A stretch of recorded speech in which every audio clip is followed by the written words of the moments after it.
की प्रापंचिक जीवन जगणाऱ्या, कौटुंबिक जीवन जगणाऱ्या व्यक्तीने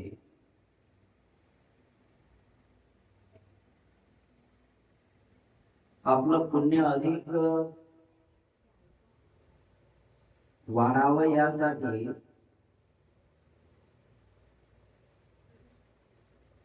जे काही दान कर्म करायचं आहे ते स्वहस्ते निस्वार्थपणे आपण दिलं पाहिजे. त्यापैकी भोजनदान हे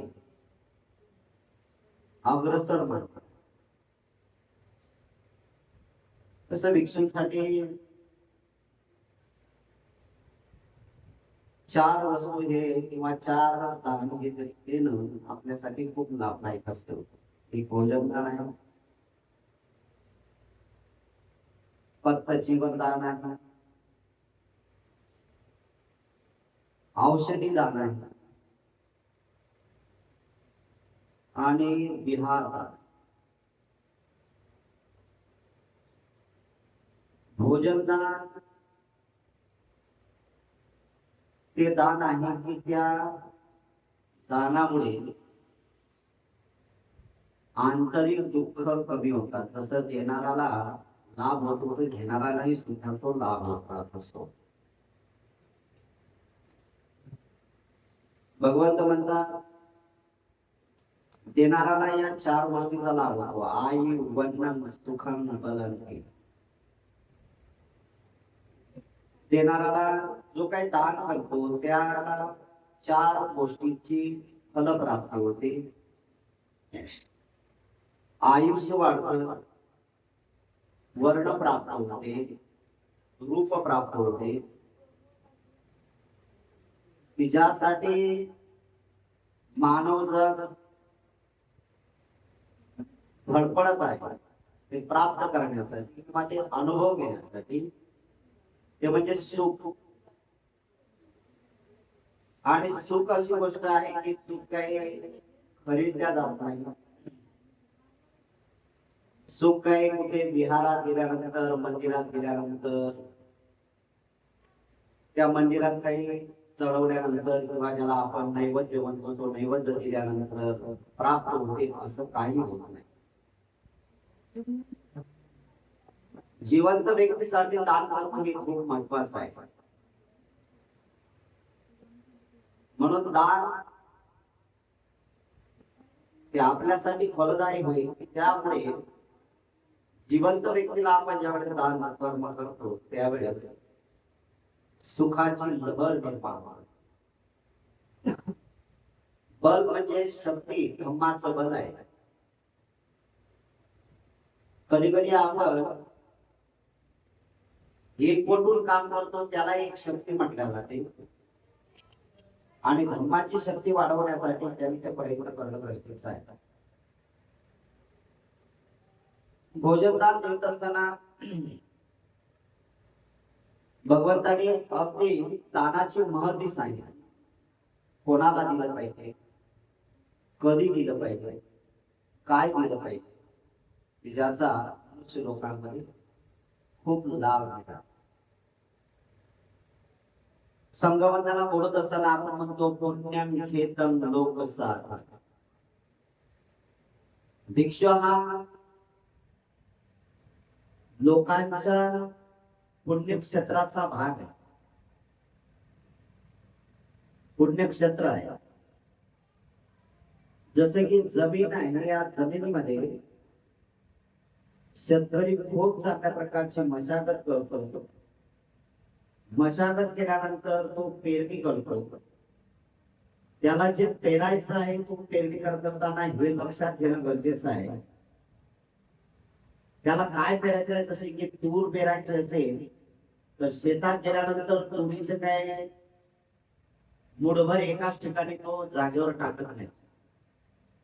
1-2 दाणे, 1-2 दाणे, 4 बोटाच्या अंतरावर असे तो दाणे टाकतो. त्याला माहित आहे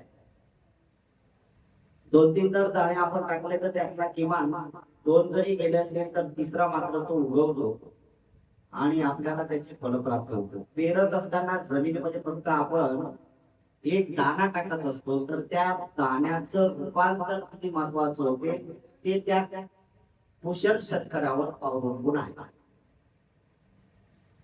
जमिनीमध्ये दाणा टाकला आणि जमिनीमध्ये तुरीचा जर दाणा टाकला तर त्याचं एवढं संगोपन केल्या जाते, त्याला एवढं जपल्या जाते, त्याची एवढी काळजी घेतल्या जाते की त्या तुरीचा दाण्याचा अंकुर होतो. अंकुराचं झाल्यानंतर त्याला आपण खुरपणं करतो, सगळ्या गोष्टी करतो. त्याच्यानंतर वरती वरती येत असताना अधिक पाहिलं तर त्याच्यावर कुठल्या प्रकारचा या हवेतला प्रादुर्भाव होऊ नये यासाठी तो फवारणी करतो. पुढे भविष्यामध्ये त्याच्यात गाई म्हशी बकऱ्या वगैरे चरू नये म्हणून त्याला कंपाऊंड करतो. किती देखभाल करतो. पेरत असतो फक्त एक दाणा, त्याचं झुडूप होते आणि त्या झुडपाला असंख्य शेंगा लागतात आणि असंख्य शेंगामध्ये एका शेंगेमध्ये 3-3 दाणे निघतात. जमिनीमध्ये फक्त एक दाणा पेरण्यात जाते पण त्याचं एवढं रूपांतर होते की कधी कधी एका झुडपाला आपल्याला 1-1, 2-2 किलो तुरीचं उत्पादन होते, सोयाबीनचं उत्पादन होते, मुगाचं उत्पादन होते. जे जे पेरतो धान्य त्याचं आपल्याला सगळ्यांना रूपांतरित होतं, ते त्याची काळजी घेतो. हे तर झालं भौतिक जगातल्या त्या सगळ्या गोष्टी. आंतरिक मनातल्या गोष्टी किंवा आंतरिक सुखाच्या गोष्टीसाठी आपण तसे काही प्रयत्न करत नाही. म्हणून आंतरिक सुखामध्ये जर खऱ्या अर्थाने त्याला आंतरिक सुख जर पाहिजे असेल तर त्याच्यासाठी त्यांनी प्रयत्न करणं गरजेचं आहे. आणि ते प्रयत्न करायचं असताना त्यांनी दान धर्म केलं पाहिजे. काय दान धर्म केलं पाहिजे? काही काही लोक आजच्या काळामध्ये आपण बघतो, काही लोक शून्य लोक असे आहेत की वर्षातून एकदा किंवा प्रासंगिक आहे, आई वडिलांचा स्मृती दिवस आहे किंवा आई वडिलांचा जन्म दिवस आहे किंवा एखादा सण असेल, उत्सव आहे किंवा एखाद्याचा बर्थडे आहे, काही जर एखादा कार्यक्रम सुखाच्या गोष्टी असो किंवा दुःखाच्या गोष्टी असो, त्या वेळेस आपण जाणीवपूर्वक काही लोकांना आमंत्रित करून आपण भोजन दान देत असतो. खूप लाभ होते असतात, खूप लाभ होतात. म्हणून कधी कधी भगवान बुद्ध म्हणतात, म्हणजे पराभव सूत्रामध्ये सुद्धा याची खूप चांगल्या प्रकारची चर्चा केली भगवान संबोधन की जेणेकरून आपल्याला जर सुख शांती पाहिजे असेल तर भिक्षू जर आपल्याला भेटत नसेल तर आपण किमान ठराविक लोकांना आपल्या ऐपतीप्रमाणे आपण त्या लोकांना जेवायला बोलावलं पाहिजे, त्यांना भोजन दान दिलं पाहिजे. त्याचाही सुद्धा त्याला लाभ मिळतो. आणि म्हणून भोजनासाठी खूप महत्वाच्या गोष्टी भगवान अनंत संबोधाने सांगितल्या. पण इतर धर्मीय लोकांनी त्याचा मोठा आपल्यासाठी फायदा घेतला. जसं की हिंदू धर्मीय बांधव जर बघितले आपण तर पंथाचा पंथा उठवतात आणि एवढ्या लोकांना 1000 लोकांना जेवण देतात वगैरे वगैरे. लाभ होईल नाही होईल पण एखादा व्यक्ती त्यातला सद्गुणी व्यक्ती असतो, सदाचारी व्यक्ती असतो की त्याचा त्याला लाभ होत असतो. तशाच प्रकारचं भगवान अनंत संबोध म्हणतात की भिक्षूंच्या संबंधी जे आहे ते अत्यंत उच्च कोटी संबंध असलं पाहिजे. कारण तो भिक्षू आंतरिक मनातले जे काही दुःखाच्या गोष्टी आहेत तो नष्ट करण्यासाठी प्रयत्नशील असतो आणि त्यालाही सुद्धा आहाराची गरज असते. कुठला आहार देतात याला महत्व नाही, आहार देणं हे खूप महत्वाचं आहे. दान किती दिला याला महत्व नाही, दान घेता याला खूप महत्वाचं आहे. आणि म्हणूनच ज्या व्यक्तीच्या चित्तामध्ये दान भावना ज्यावेळेस उत्पन्न होते त्यांनी जाणीवपूर्वक समजदार माणसाने त्याच्या समजदारी निर्माण केली पाहिजे की माझ्या वैयक्तिक जीवनामध्ये, माझ्या प्रापंचिक जीवनामध्ये, माझ्या कौटुंबिक जीवनामध्ये, माझ्या आंतरिक घरामध्ये सुख शांती निर्माण करण्यासाठी जर काय करायचं असेल तर मला भोजन दान हे देणं अत्यंत महत्वाचं आहे. आणि आजचा प्रसंग आपण या ठिकाणी निर्माण केला. कुठलंही दान दिलं तर कमी होत नाही. जसं की आधी पाहिला आपण भगवान अनंत संबोधाची वाणी कबीराने सुद्धा खूप चांगल्या प्रकारची विशारद केली. कबीराने सुद्धा त्याचा प्रचार केला. कबीर सुद्धा म्हणतात दान दिए ना घटे नदी ना घटे दिए अपने आप को देखिए गैत गैता असा होते. कारण दान दिल्यानंतर कमी होत नाही, घटत नाही. जसं नदीचं पाणी 1 ग्लास काढला, 1 मग काढला, 1 प्याला काढला किंवा एक अधिक चांगल्या प्रकारचं भांड काढलं किंवा एक रांजण बंद करून काढलं किंवा एक मोटर पंप लावलं तर ते पाणी कधी कमी होत नाही, संत गती प्रवाह चालू राहतो. आणि त्याच्यात किती टाकलं वरून तरी त्याच्यात काही फरक पडत नाही. तशाच प्रकारचं दान कर्म करणारी व्यक्ती जी आहे त्या व्यक्तीच्या घरामध्ये कधीही कमी पडत नाही. ते संत गतीने शांत चित्ताने. आणि भगवान अनंत सम्यक संबुद्ध म्हणतात, जे व्यक्ती, जे उपासक, जे प्रापंचिक जीवन जगणारे लोक आहेत, जे ज्या वस्तूचं दान देतील ती वस्तू त्यांच्या जीवनात कधीच कमी पडत नाही. जसे की भोजन दान देणारा व्यक्ती असेल तर या जन्मातल्या नाही तर अनेक जन्मातल्या गोष्टी भगवान अनंत सम्यक संबुद्ध म्हणतात की जर त्याने भोजन दान केलं असेल तर तो कधीच उपाशी मरणार नाही. त्याला कुठून ना कुठं भोजन दान दिल्या जाते, कोणीतरी आमंत्रित करते, कोणीतरी बोलावते, अरे बाबा जेवणाची वेळ झाला, आओ बसा बसा. आपण कोरोनाच्या काळामध्ये बघितलेलं आहे, काय काय लोकांकडे खूप धान्य होतं, खाण्याचं होतं, पिण्याचं होतं, सगळ्या गोष्टी होतात. पण कोरोनाच्या काळामध्ये अगदी लॉकडाऊन झालं तर बाहेर गेले, खाता येत नाही. काय काय लोक 8-8 दिवस उपाशी राहिलेले आहेत. सगळ्या वस्तू होत्या, सगळं धान्य होतं, सगळं होतं, खाता येत नाही. पण कधी कधी असं होतं की लॉकडाऊनच्या पिरियड मध्ये लोक, गरीब लोक होते की त्यांच्याकडे एकही दाणा खाण्यासाठी नव्हता. पण काही लोक त्यांना किटच्या किट आणून देत होते, किटच्या किट देत होते. आणि काही गरीब लोकांनी तर दररोज सण उत्सव साजरा करण्याचं काम केलं. सणासारखं खाल्लं, हे करा, ते करा, अमुक करा, तमुक करा. या सगळ्या गोष्टी झालेल्या आहेत. हे सुद्धा तेवढंच म्हणतात. याचा अर्थ आहे की त्या गरीबांनी कधीतरी कुठेतरी कुठल्या तरी काळामध्ये भोजन दान केलंय, त्याचा परिणाम. तसं कधी कधी बघतो की जे वस्त्रदान करतात ते नंगे कधी राहत नाही, फाटके तुटक्यात कपड्यात कधी राहत नाही. कधी कधी आपण म्हणतो ना की बाबा एवढा इस्त्रीचा कपडे घालून माणूस आहे हा, खिशात एक दमडी नाही. कसं आहे तर यांनी कधीतरी कुठल्या तरी काळामध्ये त्यांनी एवढे वस्त्रदान केलेलं आहे की त्याच्यावर श्रीमंत माणूस लाजेल अशा प्रकारचे तो स्टँडर्ड कपडे घालतो. हेही तेवढंच महत्वाचं काम आहे की त्यांनी वस्त्रदान केलेलं आहे. कधी कधी काही लोक असे असतात, धनी असतात, काही लोक असे असतात की खूप चांगल्या प्रकारचे असतात की ते दान करतात. कधी कधी कोरोनाच्या काळामध्ये आपण पाहिलंय, उन्हाळ्याच्या काळामध्ये सगळं काही लोकांनी पाणी मागितलं पण तरी पाणी दिलं गेलं नाही. याचा अर्थ त्यांनी जलदान कधी केलं नव्हतं. पण काही लोकांनी बाटल्याच्या बाटल्या घेऊन त्यांच्या पाठीमागे लागले की बाबा हे पाणी घ्या, पाणी घ्या. तरी ते म्हणत होतो आताच पाणी पिलो आम्ही, पाण्याची गरज नाही. त्यांना बाटल्याची पाण्याची काही कमतरता भासली नाही. याचा अर्थ त्यांनी केलेलं दान जलदान आहे. ते दान महत्वाचं आहे. जे जे आपण दान कर्म करतो त्याची वृद्धी होते, वाढ होते, त्याच्यात कमी कमी कधी पडत नाहीये.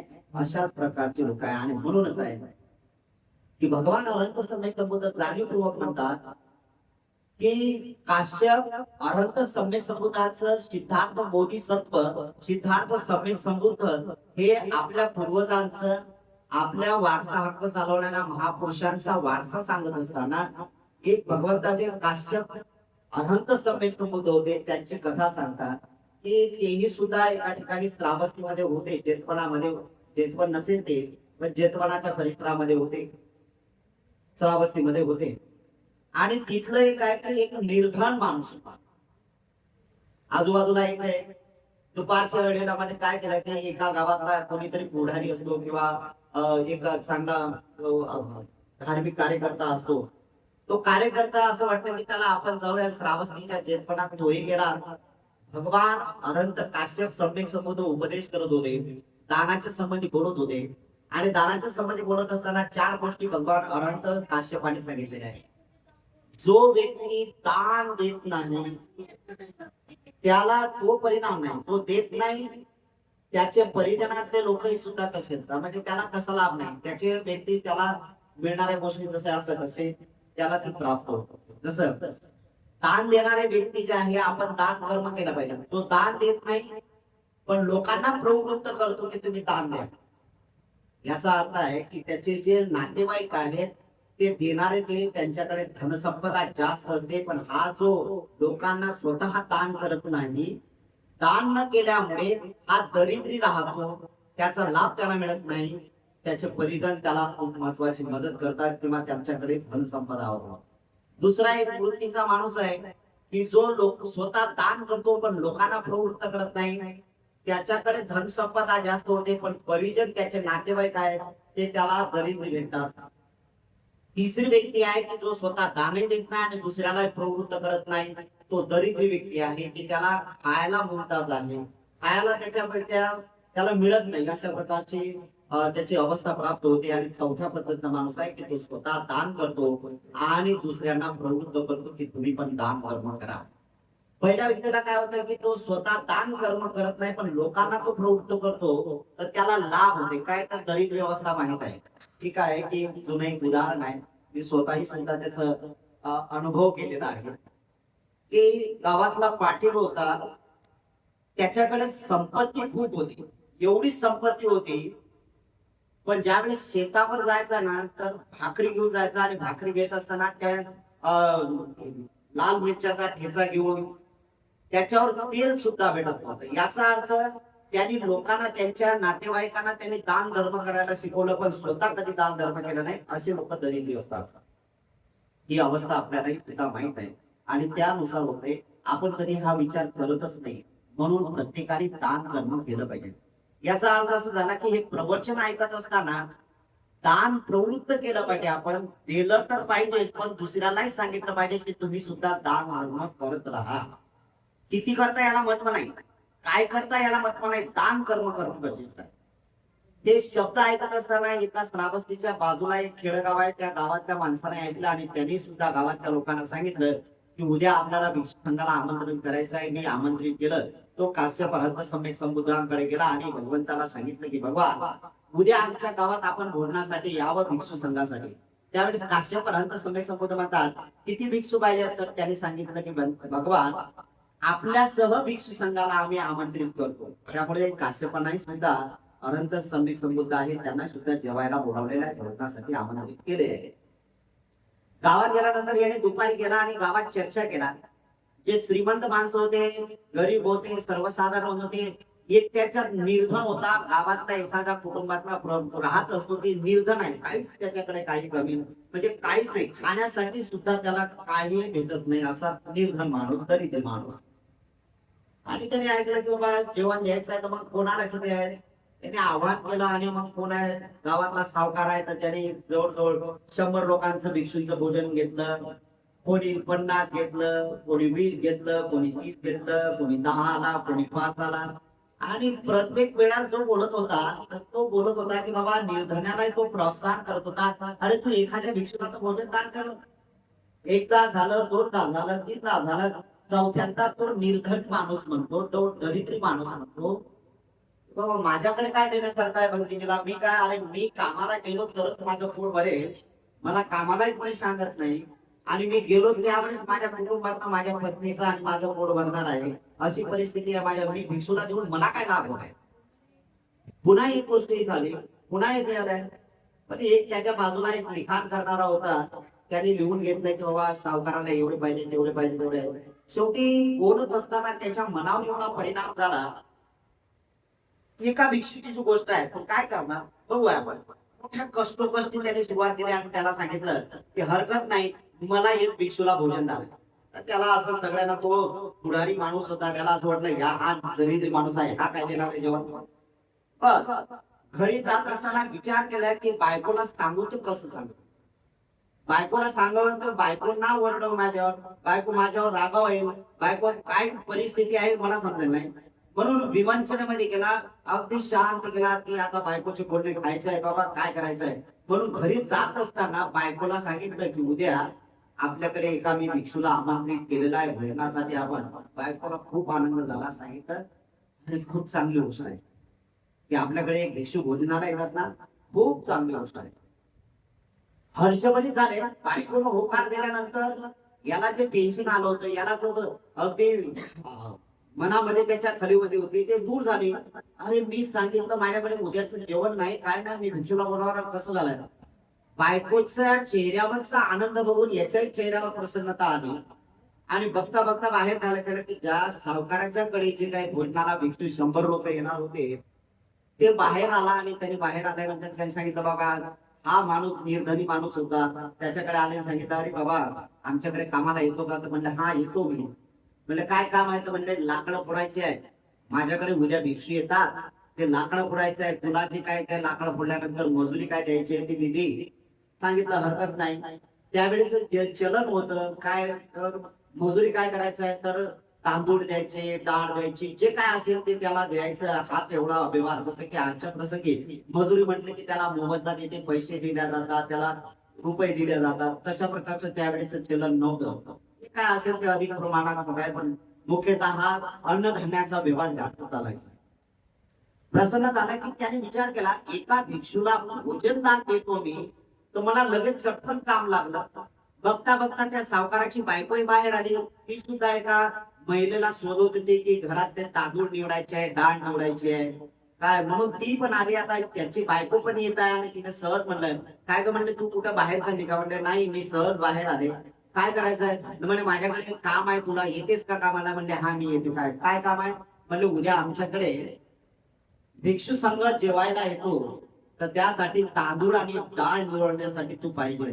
पाहिलं तर तुला त्याची मोबदला मी देणार आहे. म्हणजे हरकत नाही, आमच्याकडे पण एक भिक्षू भोजनाला येतात. झालं, ती चिंतामध्ये झाली. तिने सुद्धा विचार केला की फक्त आम्ही भिक्षूला भोजन दान देतो एवढा म्हणता बरोबर इथं तर दोघांना पण कामाला लागले. हर्षभरीत झाले.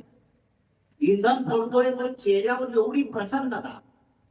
सावकार आला आणि सावकाराने बघितलं, त्याच्या चेहऱ्याकडे बघितलं, एकदा बघितलं, दोनदा बघितलं, तीनदा बघितलं. सावकारात ते राहायला गेलं नाही आणि इंधन फोडता फोडता त्याने सहज विचारलाय, काय रे? म्हणले तुझ्या चेहऱ्यावर काय प्रसन्नता दिसते, काय झालं तुला एवढा हर्ष कशाचा झाला? ते म्हणले महाराज काही झालेलं नाही, उद्या माझ्याकडे भिक्षू भोजनाला, एक भिक्षू माझ्याकडे भोजनाला येणार आहे, त्याच्यासाठी मी आनंद. अरे म्हणले माझ्याकडे 100 येतात तर मला एवढा आनंद नाही, तू एका भिक्षूला भोजन दान देतो. म्हणजे महाराज तुमची ऐपत आणि माझी ऐपत काय, माझ्याकडे खाण्याचं, माझं पोट भरण्याचं सुद्धा मला जमेना आणि मी भिक्षूला भोजन दान देता बरोबर मला काम लागलं. तुमच्याकडे किती मोठा आहे त्यामुळे तुम्हाला कसा आनंद होईल? चित्तामध्ये झाले आणि बस. त्याच्यानंतर घरी मी महिला गेली काम करायला, ते तांदूळ निवडते, डाळ निवडते, तर गुणगुणते. महिलांचा एक स्वभाव आहे, गाणं बोलते मनातल्या मनात आणि मनातल्या मनात बोलत असताना तिच्या ओठावर शब्द येतात, ते गुणगुणते. म्हणून ती सावकारी तिच्या जवळ आली आणि त्याला म्हणते, काय तर तुला कसला आनंद झाला, एवढं गाणं हर्षभरीत बोलते आणि चेहरा पण तुझा प्रसन्न वाटतोय. ते म्हणले मालकीनबाई, आमच्याकडे उद्या ना एक भिक्षू भोजनाला येतात, त्यासाठी मला खूप आनंद झाला की आम्ही भोजन देण्यासाठी ते काम बघत होतो आणि आम्ही लगेच आम्हाला काम मिळालं. हा आनंद आहे एका भिक्षूला बघत, कितीतरी आनंद झाला. ही एक महत्वाची. स्वयंपाक केला आहे त्यावेळेचे काय असेल, भात डाळ वगैरे या सगळ्या गोष्टी केल्या, सगळं शिजून भिजून ठेवलं सगळं. आणि 9 वाजता आपल्या नवऱ्याला सांगितलं की जा आता झाडाचे पत्ते घेऊन या, कारण त्यावेळेस पत्रावर पान म्हणजे देत होते. जसे की आज याच्या अगोदर आपण बघितलं तर केळीच्या पानावर भोजन दान देत होतो, तशाच प्रकारचं झाडाचे पान पत्ते तोडून घेऊन या, कारण आपल्याला भिक्षूला त्या पत्र्यावर, त्या पात्रावर जीवन द्यायचं आहे, भोजन द्यायचं आहे. ते आपल्या आपल्या पात्रात घेतील. आणि मग तशी सुरुवात केली. गेला आपल्याला जात असताना एका नदीच्या किनारी झाडावर असे बघता येतं, तिथे एक मच्छीमार होता. त्या मच्छीमाराने मच्छी मारलेल्या होत्या आणि तो ठीक कसा ठेवला होता. जास्त लागल्यामुळे त्याला काय सांगितलं की बाबा तुझे काय झालं, तू कसा आहे? तो म्हणजे आमच्याकडे उद्या आज आता 10 वाजता आमच्याकडे भिक्षू भोजनाला येतात, तर मी पानं तोडायला. म्हणजे माझं एक काम करशील का? म्हणजे काय सांगा? म्हणजे मार्केटमध्ये घेऊन जा, विकून टाक, त्याचा मोबदला तुला मिळतील. आणि म्हणून बघता येते याला असं वाटलं की 9 सुमार ते म्हणून काय करायचंय, याने सगळे मासे विकायला दिले, मासे विकून आणले, त्याचा काय मोबदला येतो. त्या मच्छीमाराने सुद्धा त्याला मोबदला दिला, अधिक दुग्नी अवस्थेची प्राप्ती झालेली आहे. अजून भिक्षूला भोजन दान द्यायचं राहिलं, लाभ त्याला झालेला, एवढ्या धनाचा प्राप्त त्याला झाला. 10 वाजता आला आणि म्हणून बायको विचारते, एवढं लेट कसं काय केलं तुम्ही याला? म्हणजे अमुक अमुक करायला एवढ्या हर्षित काम नाही होत, चटकन जा, भिक्षू आलेले आहेत. आणि मग तिथं काउंटिंग सुरू झाली. जो मोरक्या होता, जो पुढारी होता, त्या पुढाऱ्याने सावकाराला 100 दिले, कोणाला 50, कोणाला 30, 20 असे सगळ्यांना वाटत. हा मध्ये मध्ये जात होता आणि सांगत होता की हो माझा एक भिक्षू. म्हणजे तू थांब रे, तू काय? त्याचं नाव लिहूनच घेतलं नव्हतं यांनी. याला असं वाटलं की दरिद्री आहे, काय करणार. बघता बघता असे झाले, सगळे भिक्षू संपून गेले. आणि म्हणले का मला भिक्षू पाहिजे होते? अरे म्हणले तुमचं नावच लिहिल्या गेलं नाही, सगळं आता कसं करणार? नाही, हा रडायला लागला, एवढी मोठी व्यवस्था मी केली, तुम्ही सांगितलं म्हणून या सगळ्या गोष्टी केल्या, भिक्षूला भोजन दान दिलं, आपण झालं तप झालं, या सगळ्या गोष्टी केल्या, तरी पण तुम्हाला काय आता करणार? रडणं पडणं सुरू झालं, डोळ्यातून हसणं सुरू झाले. त्याचे काय करणार? याच्या समोर एवढं धर्मसंकट झालं, कारण हा पुढारी आहे. जर दुसऱ्याच्या भिक्षू मधला एखादा भिक्षू जर त्याला सुज्ञ लोक दोष लावतो आणि जर याला भिक्षू दिलेच नाही तर मला धर्म पश्चाताप होईल. म्हणून मी काय करू? त्यांनी एक युक्ती सावरली की म्हणजे ठीक आहे बाबा, माझ्यातली कमी झाली, मी नाव लिहिलं नाही त्यामुळे मला क्षमा कर. पण एक लक्षात घ्यायचे, अनंत काश्यप सभेत सुद्धा अजून भोजनाचे राहिलेले आहे, ते यायचे बाकी आहे. असं कर, त्यांच्या कुटीच्या जोड जाय तू, आणि कुटीच्या जोड गेल्यानंतर असं आहे की तिथे जाऊन तू त्यांना याचना करते, माझ्या आम्हाला एखादी विषय दे म्हणून. आणि मग बघितलं तर त्या भगवान अनंत काश्यपाच्या समोर तिथे कुटीच्या जोड आता मोठमोठ्या पुढाऱ्या लोकांची, मोठ्या मोठ्या राजकीय लोकांची, जे श्रीमंत लोक आहेत त्या लोकांची, धनी लोकांची लाईन लागली. कारण अनंत काश्यप सम्यक संबुद्धाला भोजन द्यायचं आहे, सम्यक संबुद्धाला भोजन द्यायचं आहे, तर मोठे लोक येतील ना. लाईन लागली, राजकुमाराची लाईन लागली. आणि म्हणून हा पुढे जायला लागला तर सगळ्यांनी अडवलंय, हे दरिद्री आहे भिकारी, तू पुढे चालला. त्यांनी सांगितलं की महाराज मला काय करायचं नाही, मी फक्त भगवान अनंत काश्यपांचं दर्शन घ्यायचं आहे, बस एवढंच आहे. संयोजन असं नियोजन त्याने असं केलं की त्याला म्हटलं ठीक आहे फक्त दर्शन घे.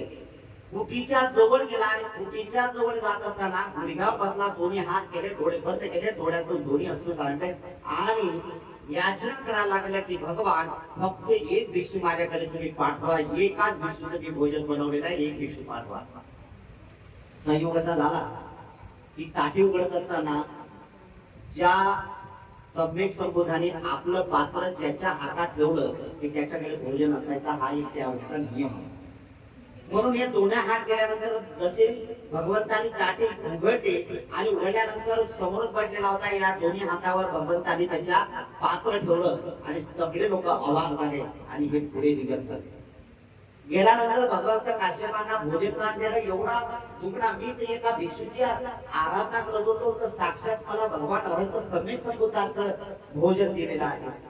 काय बरं आनंद झाला. सगळीकडे लोक कौतुक करायला लागले की हा निर्धरी माणूस, हा गरीब माणूस काय होऊ शकते की त्याची पुण्य मानवता असेल, होऊ शकते की त्याची सम्यक संबुद्धाला भोजन दान देण्याची तीव्र इच्छा असेल, कुठल्या तरी काळामध्ये त्यांनी केलेलं कर्म असेल की ते पुन्हा इथून उत्पन्न झालेलं आहे, त्याला फक्त पुष करायचं बाकी होतं आणि ते केलं गेलं.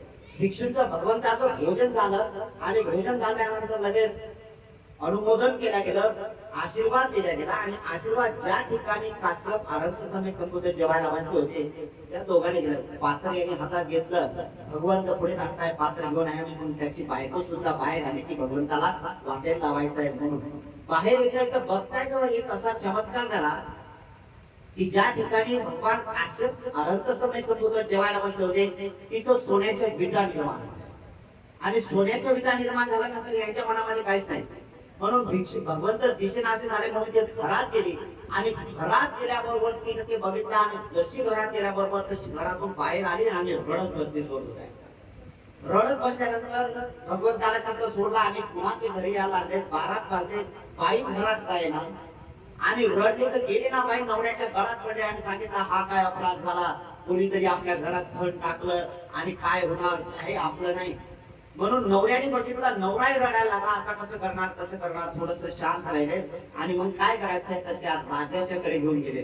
दोघे जण पती पत्नी राजाकडे गेले आणि राजाला अभिवादन केलं आणि सांगितलं की महाराज ते आमचं नाही, ते आमचं नाही, ते आमचं नाही. राजा म्हणजे तुमचं नाही ते नेमकं काय? सांगितलं की बाबा अशी घटना झाली, पण काय करणार, आम्ही भगवंताला तिथं त्यांच्या कुटीमध्ये सोडायला गेलो, बायको सुद्धा कोणीतरी घरात माझ्या टाकलेला आहे. राजाचा नियम असा होता की राजा म्हणे जर 4 भिंतीच्या आतमध्ये असेल तर ते सगळं धन तुझं आहे, पण दरवाजाच्या बाहेर असेल, अंगणाच्या बाहेर जर असेल तर ते राजाचा अधिकार आहे. म्हणून सांगितलं की त्या धनाला आम्ही हात लावत नाही, ते तुझं झालं. मग काय करणार? म्हणून राजाने सांगितलं हरकत नाही, ते तूच घेऊन टाक. दोघे प्रसन्न झाले. हात लावायचा की नाही लावायचा, जसं जे आहे तसं गाठोडा बांधलं, पण मनामध्ये मात्र अजून भीती होती. हा काळ निघून गेला, दुपार झाली, संध्याकाळ झाली. आणि संध्याकाळच्या वेळेला त्या दोघांना राजाने आमंत्रित केलं, बोलावलं. आणि गेल्यानंतर तिथं राजाच्या जवळ यांना असं वाटलं की बस आता आपल्याला काहीतरी फाशी होणार किंवा आपलं सरकलम होणार.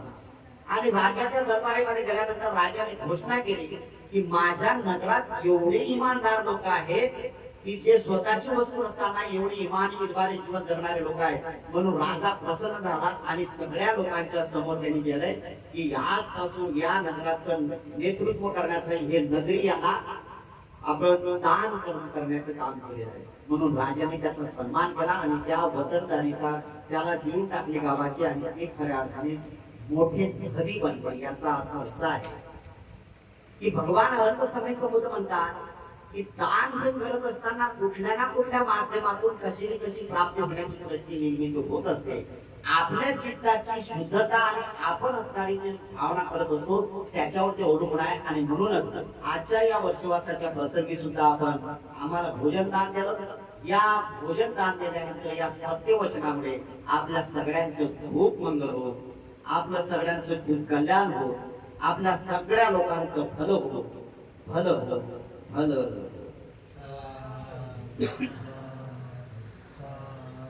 सवेतियो विवज्जन्तु सर्वरोगो विनाशतु माते भवान्त्वन्तरायो सुखे दीर्घायुको भव. अभिवादेन शीलस्य नीचावटापचायिनो सत्तारोधमवर्धन्ति आयुर्वर्णं सुखं बलान्ति. भवतु सर्वमङ्गलं रक्षन्तु सर्वदेवताः सर्वबुद्धानुभावेन सदा सुखी भवन्तु ते. भवतु सर्वमङ्गलं रक्षन्तु सर्वदेवताः सर्वधर्मानुभावेन सदा सुखी भवन्तु ते. भवतु सर्वमङ्गलं रक्षन्तु सर्वदेवताः सर्वसङ्गानुभावेन सदा सुखी भवन्तु ते. इच्छितं वरितं तुयं त्वमेवं समेच्छन्तु. सर्वे पुरेन्तु चित्तसङ्कल्पचन्द्रोपन्यासो यथा. आयुरारोग्य सम्पत्ति सर्वसम्पत्तिमेव च. ततो निब्बान सम्पत्ति विनाते समीक्षान्तु. मंगल हो, सुखी हो, कल्याण हो, आरोग्याला संपदा प्राप्त हो, इच्छा प्रतीक्षा पूर्ण हो, दुःख दूर हो, सुखी हो, सुखी हो.